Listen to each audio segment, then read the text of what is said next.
Tapi untuk penghakiman di hari akhir ada, itu manusia saja ada, atau termasuk semuanya. Kata-kata penghakiman itu nggak ada sebetulnya, itu hanya istilah agama. Iya, silakan. Nah, ketika sampai jadi binatang, ketika sampai menderita segala macam, itu udah wujud daripada buah sampean.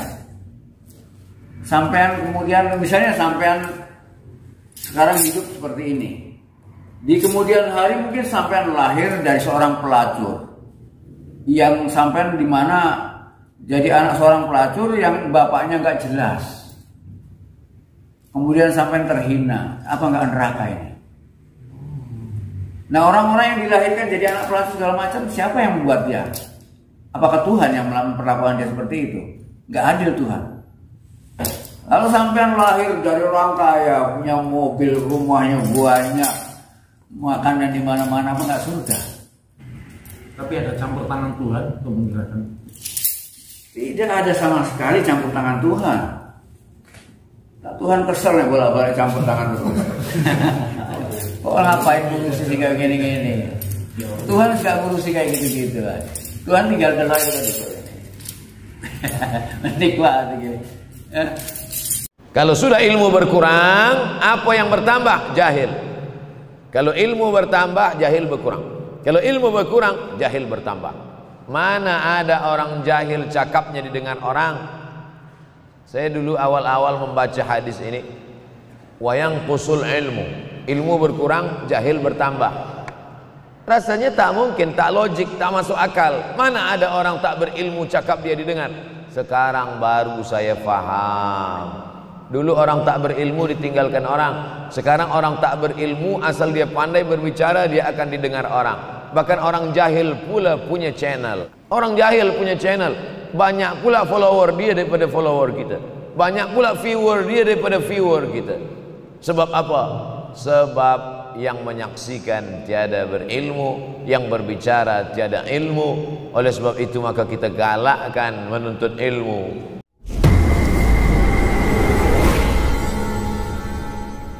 Innal ladzina kafaru bi ayatina sawfa nuslihim nara. Orang-orang yang selalu ingkar dengan petunjuk-petunjuk kami, kalau ada kata kafar, ini bukan menunjukkan orangnya. Awas, hati-hati. Bukan menunjuk orangnya, tapi pada perilakunya. Baik, tapi pada perilakunya. Jadi ada orang-orang yang perilakunya menyimpang dari aturan Allah. Maaf, kalau yang tidak beriman menyimpang, wajar karena nggak ada imannya. Saya mau tanya, ada nggak orang Islam yang menyimpang dari aturan Allah? Ada. Diajak sholat susah, dengar azan marah-marah misalnya. Diajak ngaji, ngajak berselisih, bisa terjadi itu. Ya, ada. Nah, kalau ada orang-orang seperti ini, tiba-tiba banyak amal salahnya, sedikit amal solehnya, di akhirat nanti timbangan amal salahnya lebih banyak, amal solehnya sedikit, dimasukkan ke dalam neraka. Perhatikan, neraka tingkat paling ringan, di situ ada jahanamnya enggak? Tidak, disebutkan nar saja. Apa siksaannya? Perhatikan kalimatnya, saufan nuslihim nara, maka kami akan tarik, nusli itu tarik ubun-ubunnya, dicelupkan ke dalam neraka.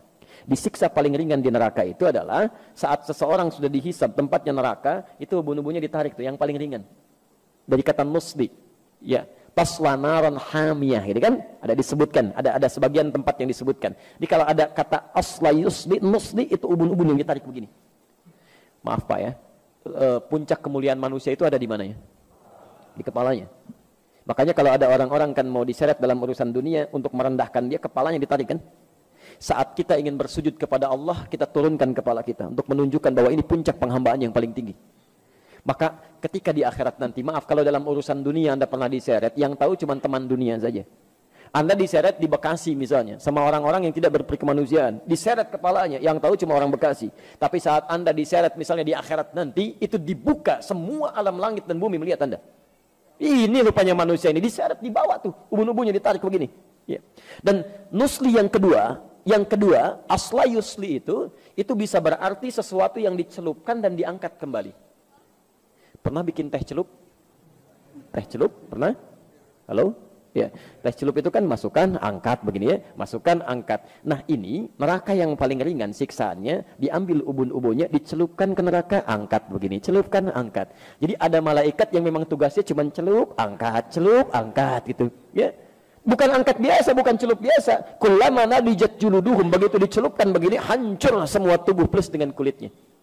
Kenapa di sini disebutkan kulit? Ya, kulit sebagai perwakilan dari seluruh anggota tubuhnya, karena kulit ini bagian dari indera perasa yang sangat tajam, ya, pekat. Ya, jadi kalau kulitnya ini diibaratkan dengan lukisan kulit di sini, seakan-akan bahasanya bukan kulit kalau ingin terjemahkan lebih luas. Seakan-akan ingin mengatakan, maaf, ketika masuk ke neraka ini, itu sakitnya menjalar ke seluruh bagian organ tubuh. Bukankah saat kulit itu kena, kemudian yang lain merasakan? Ya. Maka kata Allah, saya akan buat rasa nih, ketika dicelupkan semua organ tubuhnya merasakan. Jelas ya? Tapi nggak sampai situ, begitu hancur semuanya. Ya, perhatikan, baddalnahum juludan ghairaha. Diangkat lagi, sembuh lagi. Celupkan, hancur lagi. Angkat, sembuh lagi. Baik, jadi kalau ada orang, maaf, masuk ke neraka itu, neraka biasa sehari aja, itu hukumannya sama dengan 1000 tahun di dunia. 1 detiknya sama dengan kurang lebih 48 hari. Jadi kalau ada yang dicelupkan 1 detik aja ke neraka biasa, sedetik aja, celup sedetik, itu sakitnya sama dengan 48 hari.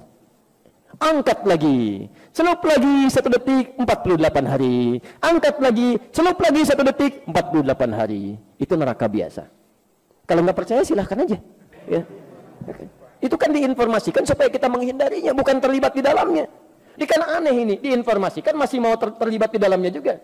Makanya kata para ulama, manusia ini memang agak aneh itu. Bahkan sekarang kalimat aganya jadi semakin hilang, pada aneh. Ya. Ingin masuk surga, tapi selalu melakukan perbuatan yang menjauhkan dia dari surga.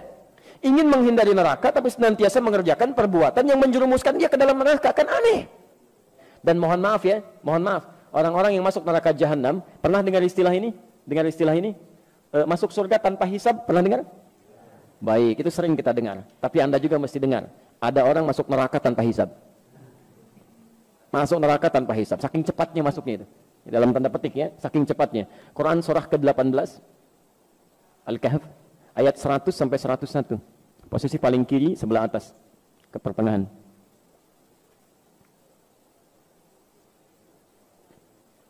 Nah, jadi orang-orang yang masuk neraka ini yang cepat sekali seakan-akan nyaris tanpa hisab, yang masuk itu bukan neraka biasa. Kalau neraka biasa masih ada amal, Pak.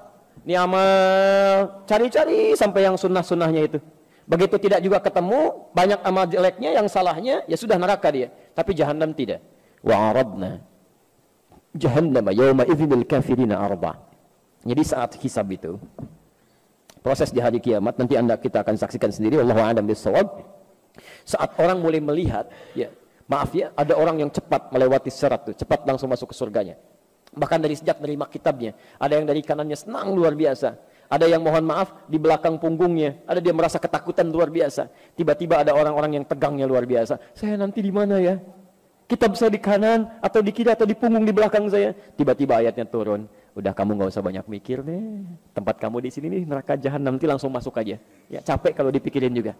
Wa aradna jahannama yauma idzil kafirina arba. Pada saat itu ketika orang sibuk memikirkan hisab, kami tampilkan pada golongan ahli neraka jahanam. Tempat kamu akan di sini. Nggak usah banyak mikir, nanti langsung ke sini aja. Udah bayangkan tuh.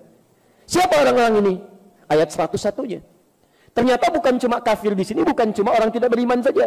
Ada orang-orang beriman yang sulitnya luar biasa. Alladzina kanat a'yunuhum fi ghita'un an dzikri, yaitu orang-orang yang matanya ya, sulit sekali mendapati petunjuk saya. Sulit digunakan ingat kepada saya. Kalimat zikir itu segala kegiatan yang mengingatkan kita kepada Allah. Wa kanu la yastati'una sam'a, bahkan telinganya sulit dengar itu. Ada orang sudah mengatakan Islam, dengar azan Allahu Akbar, Masya Allah. Ada orang masih telat, yang ini masa malah marah-marah. Kenapa azannya dekat rumah saya? Oh, Masya Allah. Yang jadi masalah kenapa rumah Anda dekat dengan suara azan? Ya. Ini kan aneh ini. Ya. Anda dengar panggilan manusia, biasa aja. Kenapa dengar panggilan Allah jadi marah-marah?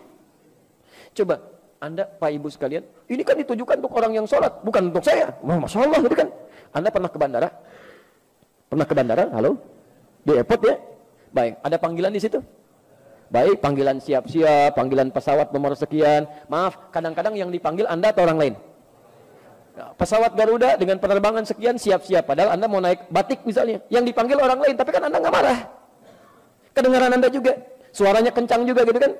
Maaf teman-teman sekalian, kenapa panggilan dunia orang biasa-biasa saja, panggilan Allah bisa pada sewot tuh ya? Kan pada aneh orang-orang ini. Ya. Nah, tapi yang paling indah adalah dipanggil lewat panggilan, belum mau datang juga. Saking sayangnya Allah, ini yang paling indah. Allah itu tidak akan membiarkan seorang hamba kembali ke akhirat kecuali dia telah mendapatkan petunjuk sampai ke puncaknya.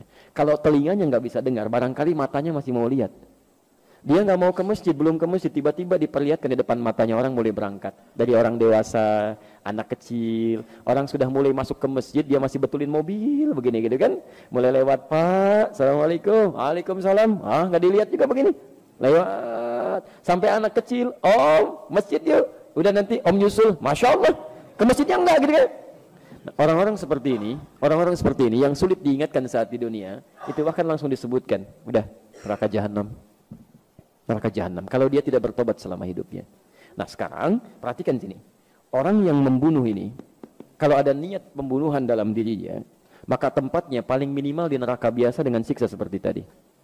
Kalau itu direncanakan, maka tempatnya di neraka jahanam, khalidan fiha, nggak akan pernah keluar dari situ, kekal di dalamnya. Nggak akan cukup sampai situ. Kalau dia tidak bertobat, wa ghadiballahu alaihi, dan Allah akan murka kepada orang itu. Maaf ya, kalau Anda dimurkai orang Bekasi, pindah aja ke tempat lain, gampang. Tapi kalau Allah murka dengan Anda mau lari kemana? Ya, nggak mudah gitu. Ya. Wala'anahu, nggak cukup dilaknat oleh Allah. Dilaknat gitu, hati-hati. Kalau sudah dilaknat oleh Allah, wa'adda lahu azaban, bukan azab biasa, tapi azab yang berlipat.